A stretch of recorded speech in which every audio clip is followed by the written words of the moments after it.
Welcome today to this month's Live Well Today webinar. I'm Chris Kruger from the Davis Phinney Foundation's content team, and I'm really happy to be here with an excellent panel to discuss the ways that we can improve Parkinson's care and help folks get the care they need when they need it. So just a quick little summary here. With Parkinson's, there are just so many challenges with care access, and two of the most impactful can be that just the fact that Parkinson's can affect so many different parts of a person's life. And when you factor in the effects that Parkinson's can have on the lives of friends and family, the range of impacts of Parkinson's can just be so much more substantial. And the second thing that is often a problem is that from neurologists who have a deep understanding of Parkinson's to gastroenterologists, neuropsychiatrists, neurotrained PTs, there just really aren't always enough people with Parkinson's expertise who can help provide care for those of us living with Parkinson's. And moreover, those experts aren't evenly distributed around the country or the world. So we want to try to help understand how to get access to the people that you can see to help you. Before we dive into this topic, I'd like to ask the folks on the panel to introduce themselves. And why don't we start with Milena Sumrall?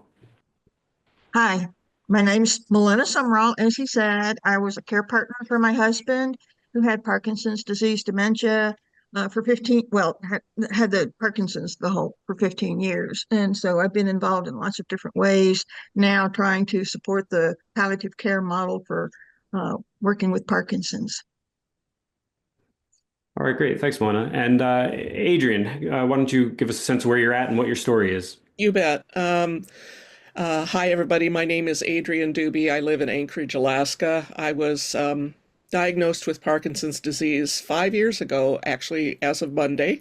I had a cake and everything to celebrate. I'm fortunate in that I was able to start within 24 hours of my diagnosis at a Rock Steady boxing program here in Anchorage. And I have become a coach, and I've been coaching there for about 4 years now. I also was one of the first people in the video version, because of COVID, of the PD Self program, which is a program designed specifically for people within the first 3 years of their diagnosis. And I was able to complete that and then was asked to become a facilitator and have been a facilitator and hope to be a facilitator in the future. I'm active in my local support group that I help facilitate, and also in a number of different of the nonprofit organizations around the country. Yeah, great. Thanks, Adrian. Two things have been mentioned that we'll talk about a little more as the course of this conversation goes on, I hope, which are PD Self and palliative care. Two things that are important to discuss. And yes, I share your hope, Adrian, that we can keep you involved in continuing to deliver PD Self resources. Jen, how about you go next, please?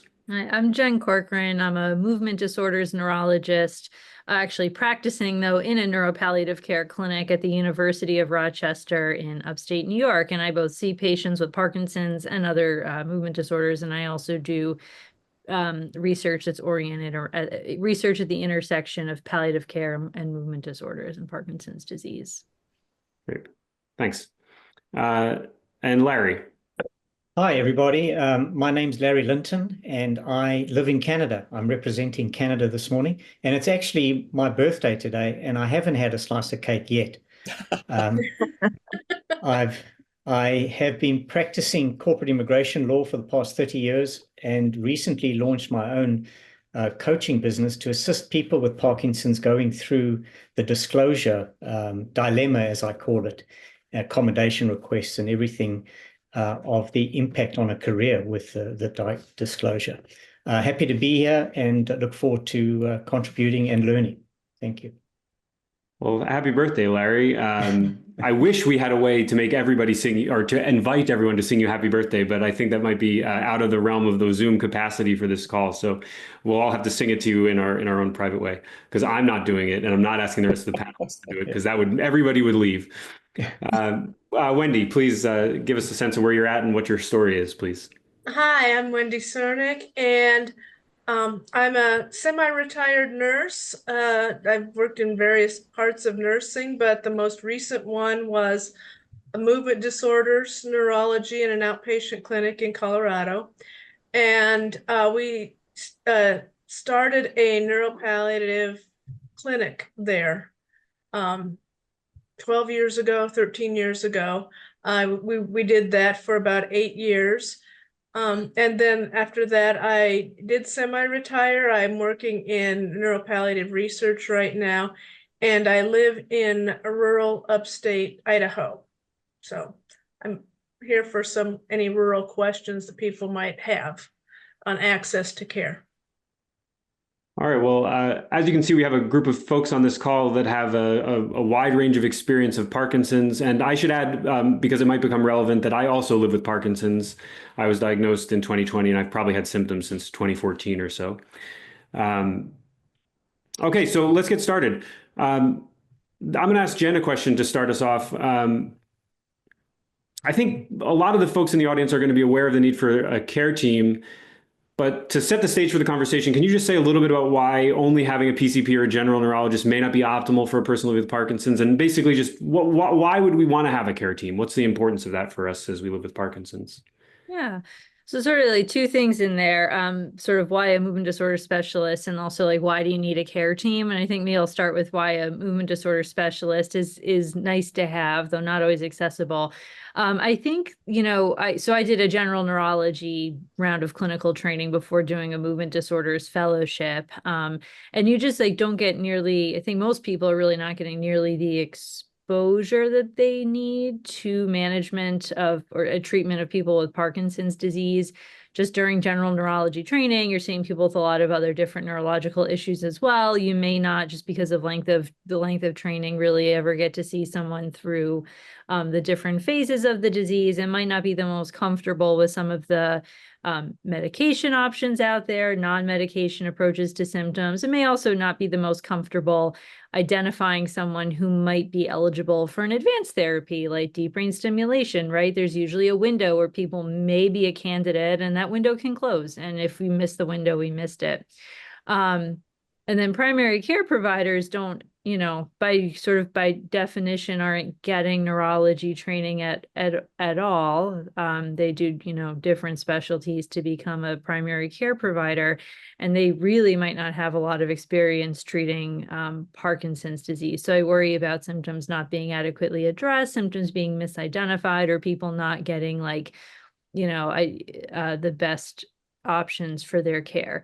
As to why you need a team, Parkinson's, like you alluded to in the intro, affects a lot of different parts of the body. Even though it's a brain disease, it's we think of it as a brain disease at heart. There are GI issues like constipation. There can be challenging emotions, anxiety, depression, you name it. There can be skin issues, actually, like things we don't always think about. Which kind of means, and then the other thing is like, while it would be really fair if a diagnosis of Parkinson's made you immune from other issues that come up, it doesn't. So sometimes I take care of people where Parkinson's is like not their biggest issue, honestly. And so sometimes like I need help managing a Parkinson's symptom. Like if someone has like serious, GI movement problems, like I might ask for help from a gastroenterologist because like I can't do the test that evaluates for that.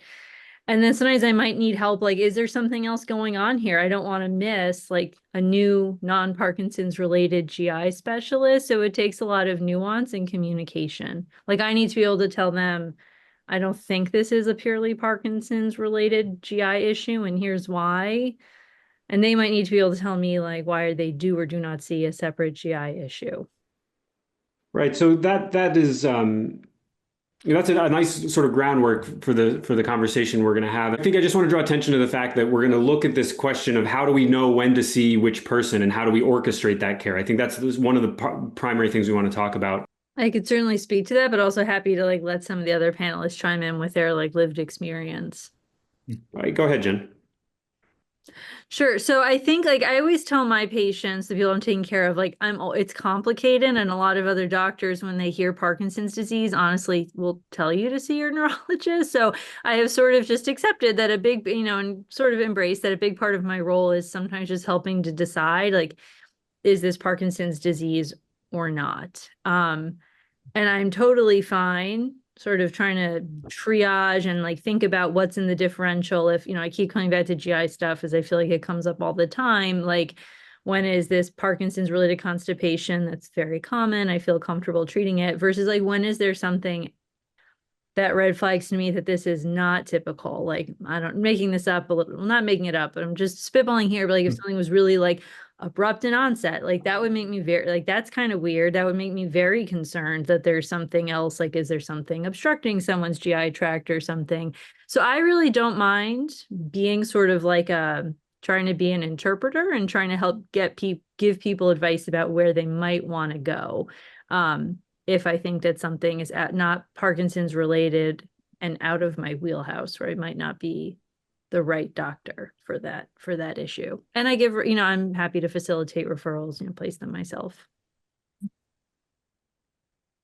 So I would say Yeah. one thing. Yeah, go ahead, Milena. Well, I was just going to say, one of the things that was true for me when I was caring for my husband was that we just simply didn't know about all those non-motor symptoms and that they might be connected. And I've become wiser over the years, and now I lead a support group for caregivers. And that question comes up a lot.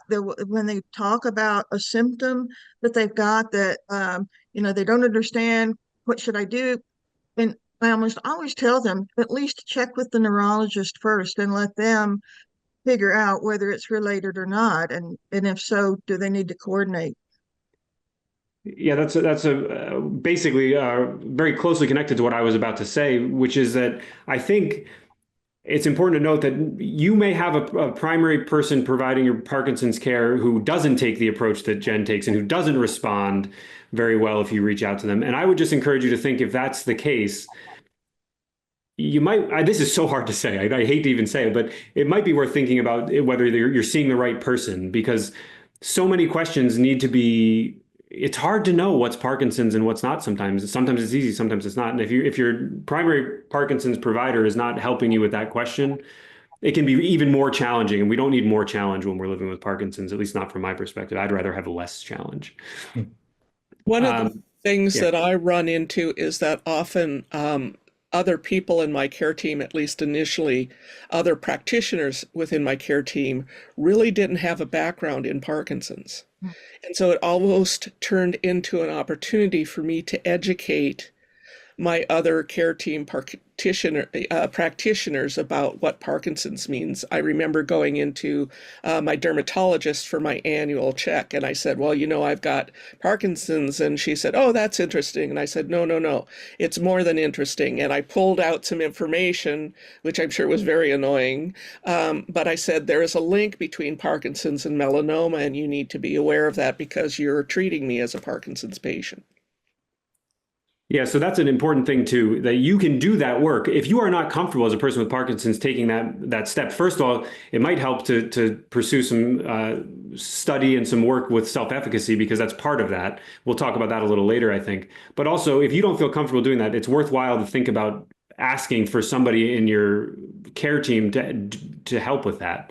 And don't feel like you have to take the burden on yourself, although it might be the easiest way if you are comfortable with it.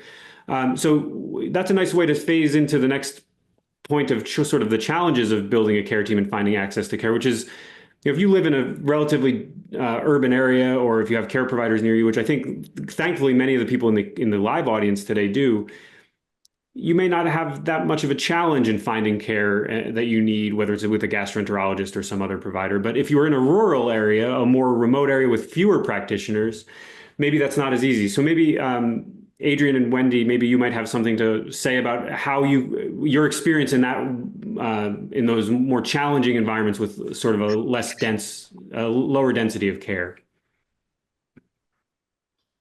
Okay. I more recently moved into a rural area here, but I'm seeing what people are going through. Few providers. The closest provider from me is 30 miles away, period. There's no nurse practitioners or physicians closer. There is a neurologist 30 miles away, a general neurologist, to find movement disorder. I was looking for that, and I think it's Seattle is the closest one to me. But in general, finding to get a neurospecialist, the movement disorder provider will be a travel. And so you will probably, people in rural areas will not see them as their regular neurologist. They will most likely be working with a general neurologist closer, and then maybe twice a year travel further to see a movement disorder specialist. It's just the way it is with all specialists here. We do drive 2.5 hours to see specialists. My thoughts on that I found out is that if you're going to see a specialist like a movement disorder specialist, and it's that far away, and you're going to do it about twice a year, pick fall and spring for your twice a year, not summer and winter if you're in a cold, snowy environment, so that you don't have to worry about traveling in the winter. The other thing, I was very impressed recently by trying to schedule a specialist 2.5 hours away, that when they called me to schedule, the first thing the scheduler said was, "How far is your drive? How long does it take to get here?" And I thought that was just so excellent. It's the first time somebody ever asked that, and it was the first thing she asked. So I really appreciated what she said. And if when making these distant appointments, to advocate for yourself that no, I really can't make an 8 o'clock appointment. It really does have to be middle of the day because I have to drive so far. And for any providers that may be listening, yeah, to talk with your schedulers and see if they can keep midday appointments for those who have to travel, particularly if you're in a city that has a lot of rural people that come into it, like would be Anchorage. Yeah. Yeah. Yeah. I can't say how much I appreciated that. Yeah, it certainly suggests a sensitivity on the part of the practitioner to your situation. And of course, here in Alaska, while we have quite a great deal of our population, about half of our population is centered in Anchorage, we have a huge landmass with people all over the place. And there is a lot of traveling, usually including flying, to get anywhere to a specialist. And so all the things that you were saying, Wendy, earlier really resonated with me about that. You know, the other thing is that with the COVID situation, telemed came online, and you know, there's pros and cons to telemed, but one of the things I find is that, especially for folks that are in rural situations, it's you know, it's a godsend. Because they are able to get information specifically for their situation that can help them. And along with telemed, of course, there's different kinds of things on the internet like this, webinars and such, that can be very useful to answer questions. The thing there is that you have to have a certain amount of discernment when you choose your sources. So those would be the things that I would add.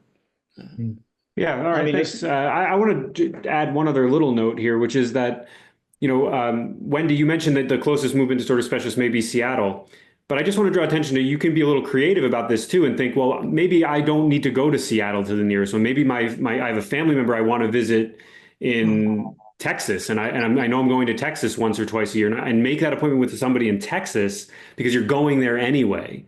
You know, just to think outside of the box a little bit can be helpful in accessing care when you're in a rural environment or a more remote place.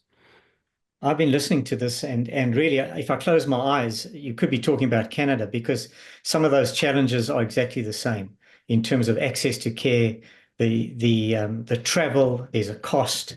You know, I saw my neurologist once for half an hour, and then twice a year, and that's it. So it's, you know, it's a challenge in terms of what we're talking about. But I'd like to just go one step higher. You know, it's a challenge in the healthcare industry and in a healthcare delivery model that supports acute care and not chronic care. And I think that's we live with a chronic illness, and we need to have the team around us. And it was interesting. The poll I saw said that in the US, you have most of people with Parkinson's see a specialist, whereas in Canada, 77% only see a general physician. So there's the issue of delayed diagnosis and missed Parkinson's symptoms diagnosis. So very similar challenges. And hopefully we can get to talk about some of the solutions as well.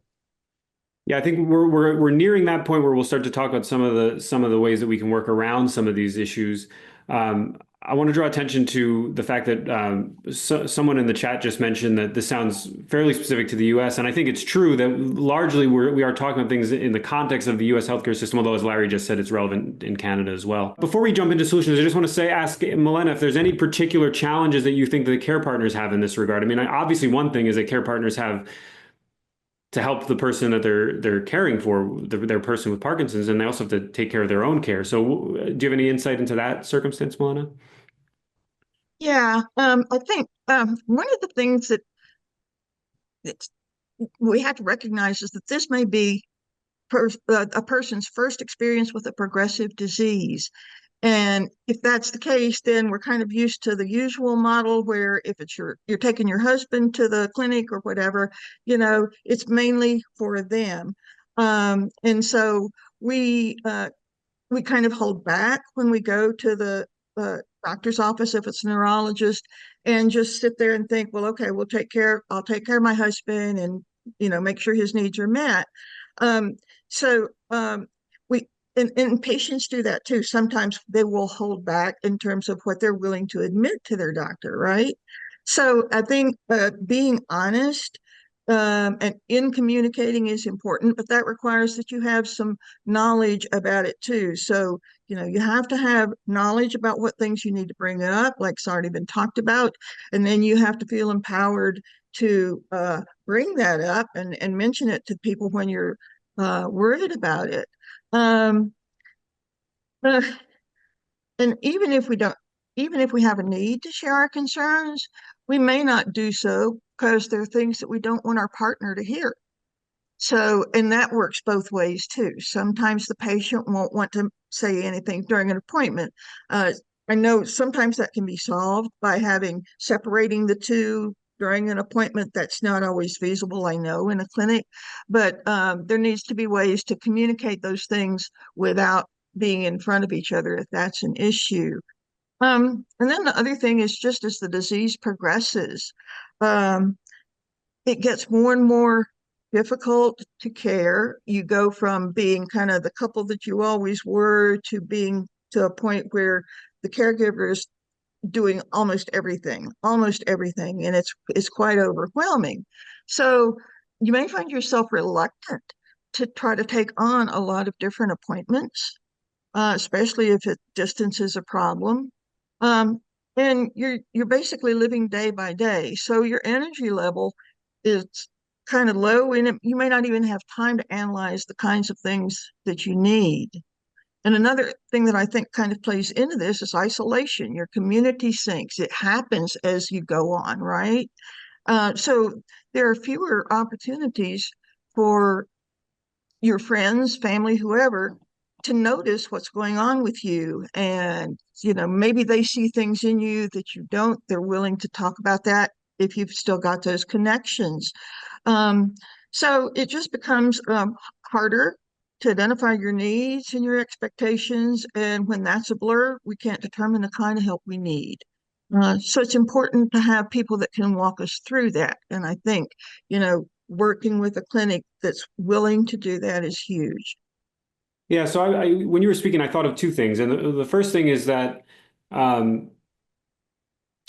think one way to address the need to sort of balance all the sort of competing pressures is to approach the appointments as a team when you go in with your person with Parkinson's and with your care partner, and to sort of distribute the labor a little bit potentially. And that might include using tools like a translator or a recording device if you get clearance with your provider to record the interview or the conversation that you're having with any provider so that you don't have to worry about taking notes and you can instead focus on making sure the questions you ask are answered. And the other thing is that, with regard to getting people, getting your concerns as the care partner heard, I wonder if maybe Wendy has a perspective about the utility that the RN staff might be able to have in this regard. Certainly. And of course, every clinic's different, and how RNs are used will be different in each clinic. But I think for a lot of them, the RN is available to see you during the visit or at the end of the visit. And I think for advocating for yourself at the end of a visit, particularly if you only had a 15-minute visit with your neurologist and didn't get all your questions answered, to say at the end, hey, can I review this, your instructions for me, the after visit summary, whatever it's called, wherever you are, with the nurse, so that I'm sure that I know what we discussed here, and just at the end of the visit. And then when the nurse comes in, you can also ask any questions that didn't get answered. The other thing that can be done is to make a phone call to the nurse, a week later. The problem with that is that you're going to play phone tag and it's not face to face. So I think that doing it at the appointment is the preferable way to do it. If you can, and if the person's available to see you and answer those questions. I think that's a great point made, that you're putting the caregiver or the person with Parkinson's at the center of care. And that could be a timing issue, because in my lived experience, I had that initial appointment and then I went into a complete depression for nearly 2 years. And it's only when I accepted Parkinson's that I started living again. So, those meetings that we have with our neurologist is sort of a sliding scale. It depends where we are on the journey to have more information or less information. And I remember the early days in the neurologist, I was trying to convince the neurologist that I had conquered this and that I, had overcome this adversity. And only, obviously, years gone by, that changed my perspective. But what I think is crucial is being at the center of care, being the advocate for your own care, but when that comes is a timeline that only can be dependent and determined by the person with Parkinson's at that date of acceptance. I think that is extremely true, Larry. And along with that, when you mentioned isolation, I think that really gives us a point of entry into the support groups. Very often what will happen is that, and I don't know if this is anybody else's experience, but I knew nothing about Parkinson's until the absolute day that I was diagnosed with it. And I like to say that I walked out of the office and my head exploded. And the thing that helped me the most was the group of people that I met at Rocksteady Boxing. It could be, another type of form of group, but the group of people that were living with it, that I could say, along with what I was doing in my research, what is going on with you? I know we're not supposed to compare to one another, but to just have a group of like-minded people to be able to give me the kinds of support that I needed early on with my journey.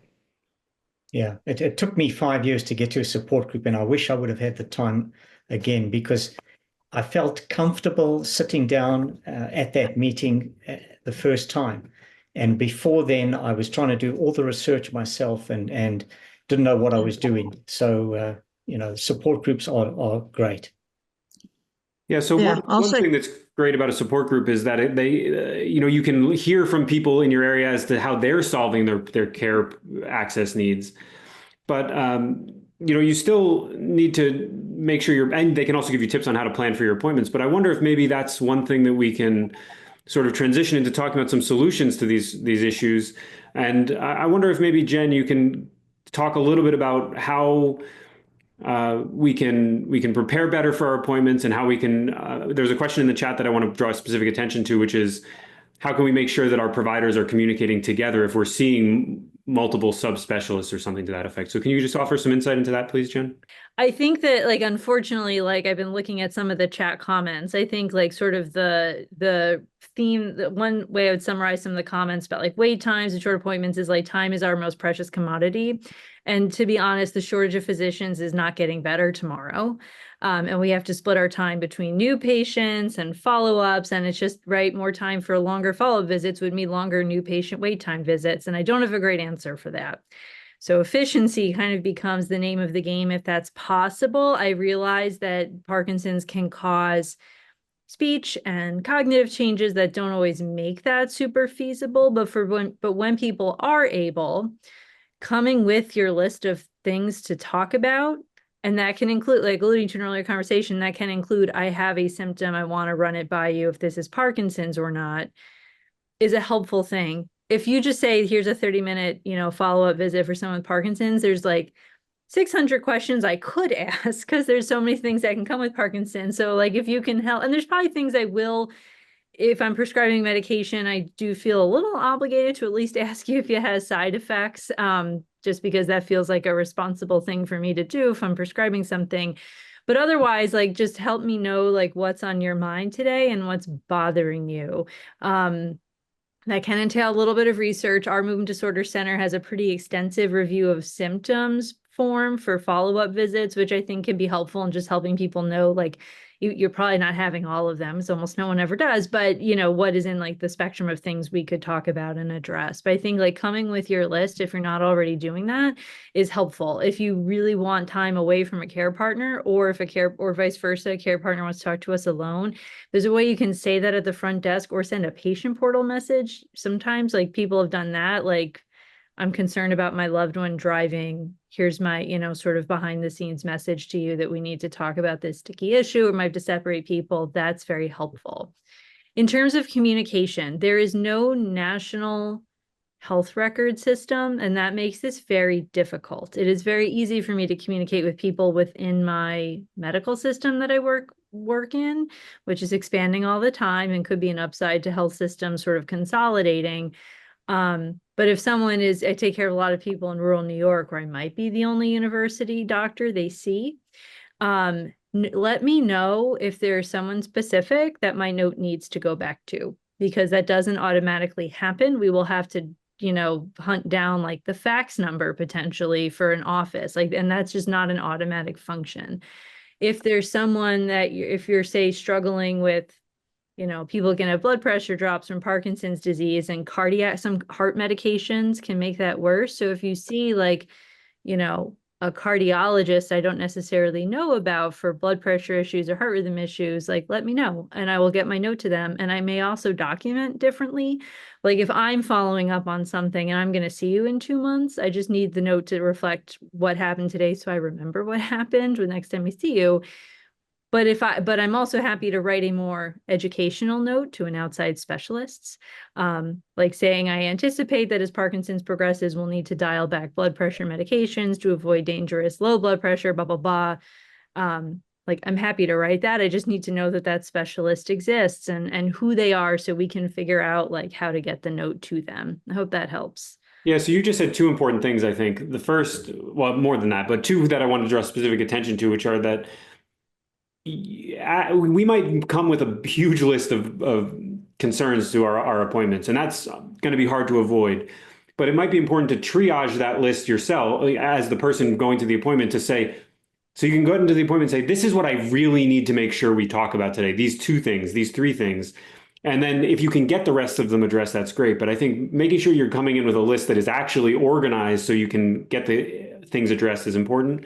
And that list should probably include what Jen just said, which is what provider needs to receive notification about the outcomes of this visit and who needs to be corresponded with.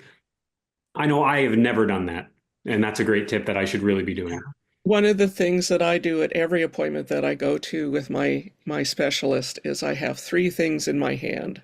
I have my current list of the top 5 things that I want to talk about. I have my current list of medications, including the amounts that I'm taking and the times. And then I have my current list of my care team. And I have names, I have clinics, I have addresses, I have fax numbers, phone numbers. And every time I walk into that office, I have those 3 pieces of paper that I update every time before I go into a meeting. Yeah, that's great. The medication thing is actually especially important because sometimes that can slip. If you don't think about it, you might not remember I know I've had some medications that I was taking, I forgot to mention them, and that's not a good outcome. Doesn't help get good outcomes. So I wanted to draw attention to something else that was in the chat, which is regarding very long wait times. There is an organization called Synapticure, which is providing remote neurological care. I don't know if Jen, you have any awareness of how that works or not, but I know they're national and in the U.S., and I don't know if they're seeing any international folks. But related to that, also, I know there's some states do have agreements where you can see providers in different via telemedicine from different states, and some do not. So that's another way to potentially think about ways to decrease the wait times. Another thing that Yeah, go ahead. Sorry. I met a woman from Synapticure last year at a conference, and I got a little bit of information from her, and I thought it was fascinating. They have movement disorder people that are licensed in all 50 states, so you'll get somebody no matter where you live. And they say it only takes 2 weeks to get an appointment. I don't know if that's still true or not, but that's pretty good. And in terms of other resources, like if you need a social worker or things like that, then they'll try to connect you with people in your own community. So it's a great idea. And I don't know of anybody else that's doing it, but maybe it's a good idea for somebody else to think about.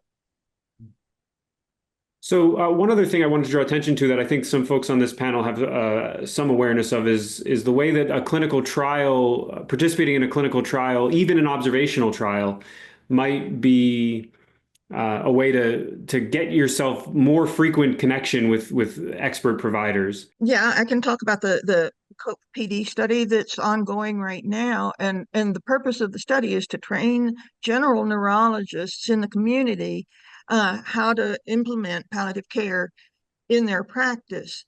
And the way it's working is that there are neurologists around the country that have signed up for this, and then their patients that want to be included in part of that are also given, the extra things that they needed. Anything that they need in terms of social work, chaplains, and that kind of stuff is taken care of by the study itself. So that's kind of an automatic thing, and that's worked out really well, I think. I think it's huge that the concept of palliative care has grown so much over the last 10 years. It started out with just very, very few. I think I went to the first one in the United States when my husband and I moved to Colorado. Since then, all the Parkinson's Foundation Centers of Excellence have included the palliative care. And now we're reaching out to local communities to spread it even further. So that's a great way. If you are interested in the trial, you can look on the website, and you can answer some questions and see if you're eligible to participate.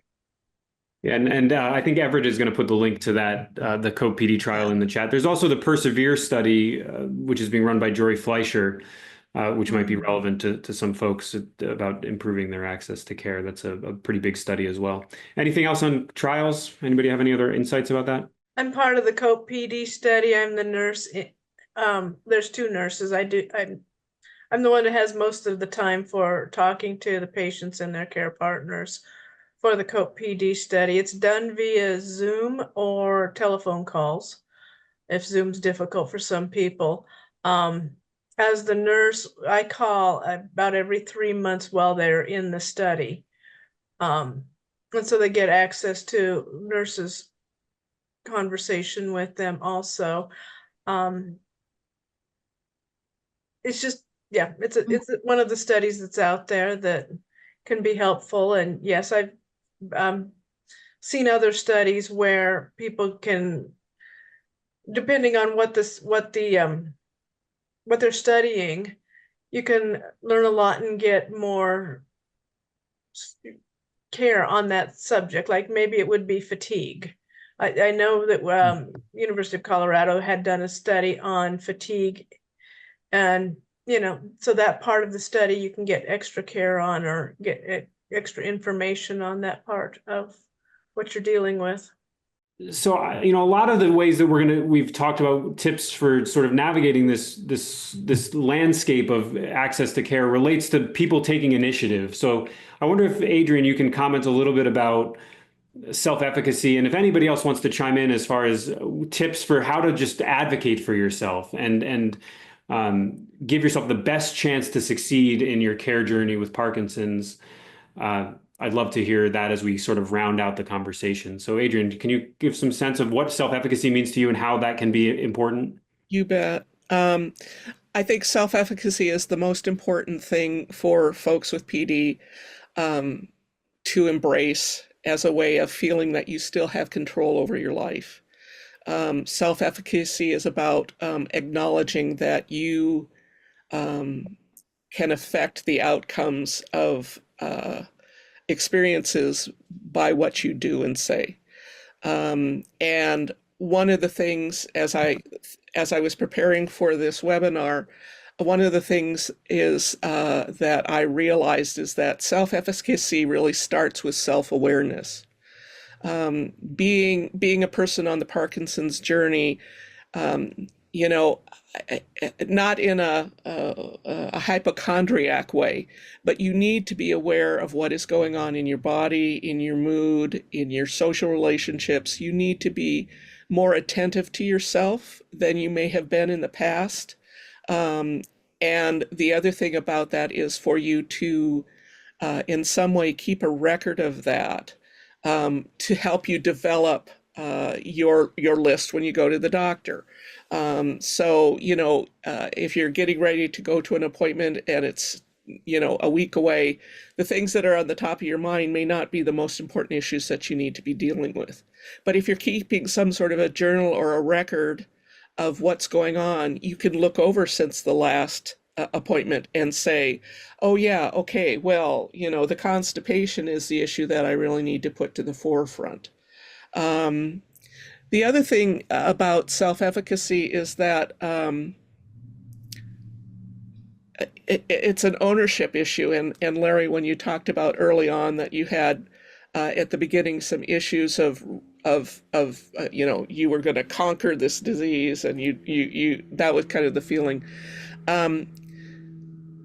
There's an importance in accepting Parkinson's, accepting your diagnosis, and you really you're at a standstill until you accept your diagnosis. And once you accept your diagnosis, then you can the first step to your journey that will allow you to live the very best life that you can. The other thing that for me, when I was early in my diagnosis, is that the Phinney or the Davis-Phinney Every Victory Counts series was incredibly helpful for me. And the most recent set of those documents that has been produced, and it's online as well, I understand, really helped me to step through a lot of my concerns and fears, and to help me establish a way of looking at my life and my disease and my choices to the best of my ability. Yeah, setting us up for success. I mean, I have a dream that you walk out of the neurologist's office with the prescription for your medication and a copy of the Every Victory Counts manual in both hands, because then you set up for success. And I think that's the biggest dilemma. That first 90 days is make or break. And a phone number for your local support group. Right. Yeah. So I want to draw attention to one little nuance here, which is that the 90 days when you're diagnosed are important, but at a certain point, things change. You get to mid-stage Parkinson's, and then you're like, whoa, all of a sudden my doses are wearing off. And then that's another 90 days right there. That's a new game. Yeah. That's not a nice thing to say about it. It's not really a game. It's not a game I want to play. But once that starts to happen, it changes, and you might need to reevaluate those 90 days critically in that moment. And that's a time to get your communication in order with your primary Parkinson's provider. Send them a note through the portal. Call the office if you don't have that access to the portal, and speak to an RN. Speak to the medical assistant if that's the only person you can get in touch with directly. But take some initiative when there's changes, because that's the only way you're going to access the care that's helpful from a provider. As we close this meeting, because we're at the hour mark here, I just want to draw attention to something that was alluded to earlier. But the Davis Phinney Ambassador Program is another great way to reach people who can help you find the best provider for your local needs. And we have ambassadors across the U.S. and in I think we're at 11 countries now, but I think Everett is going to put some links in the chat. And we have ambassadors who know the situation in their basic vicinity, and they can help you find the care you need from the providers you need by giving you local recommendations as to who's the knowledgeable provider in the area about topic A, B, or C. I guess we'll close up now, and I just want to thank everybody for being here. Thank you to this panel. It was great to get the opportunity to connect with you, and thanks for sharing your thoughts and expertise, and thanks to everybody for joining us.